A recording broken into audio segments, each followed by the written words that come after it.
Томотус өвчний халдвар цэцэрлэг хаалга барих хэмжээнд өндөр байгаа бол сургууль ямар байгааг бид мөн сурвалжлаа. 102 дугаар сургуулийн сурагчдын 20 орчим хувь нь томоогийн шалтгаанаар чөлөө авсан байна.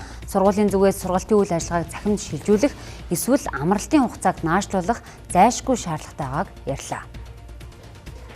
За үзэгчдээ бид 102 дугаар сургуулийн 1-ийн ангиас мэдээлэл хүргэж байна. Тэгэхээр 1-ийн 32 сурагчтайгаас өнөөдөр 24 сурагч хичээлдээ ирсэн. Үлдсэн 8 сурагчийн хувьд одоо томоогийн халдвартай холбоотойгоор чөлөө авсан байгаа юм. Өөрөөр хэлбэл 4 хүүхдийн нэг нь ханиадтай байна. Өөр нэг ангийн хувьд 1-ийн анги 42 хүүхэдтэйгээс 16 хүүхэд хичээлдээ ирээгүй 26 хүүхэд хичээлдээ байгаа ийм бодит байдалтай юм. Өөрөөр хэлбэл одоо ханиад томоогийн нөхцөл байдал ямар хэмжээнд байгааг энэ одоо тоо харуулж байгаамаа. Өмнөх 7 хоногоос эхлээд ер нь бол ханиад томоо маш их ихсэж эхэлж байгаа. Өдөрт ер нь өнөөдөр гэхэд 8 хүүхэдтэй, өдөр болгонд ер нь 4-8 хүүхэд ч юм уу байхгүй байгаа.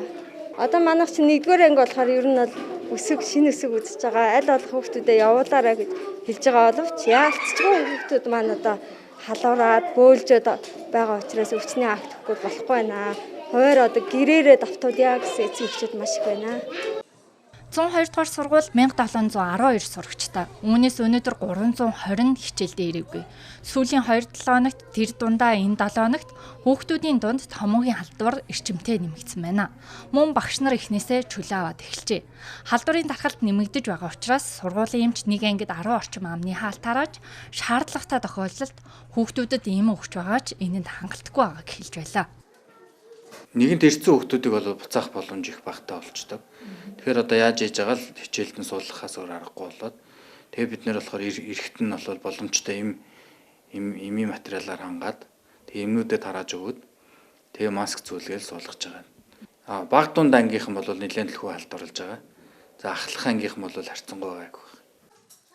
Сургуулийн зүгээс хүүхдүүдийн гарыг ариутгах, угаалгах, амны хаалт зүүлгэх, агаар сэлгэх зэргээр арга хэмжээ авч ажиллаж байгаа ч халдварын тоо буурахгүй байна. Иймээс хичээл сургалтын үйл ажиллагааг зогсоохгүй бол нөхцөл байдал улам бүр хүндрэхээр байгааг хэлж байсан юм а.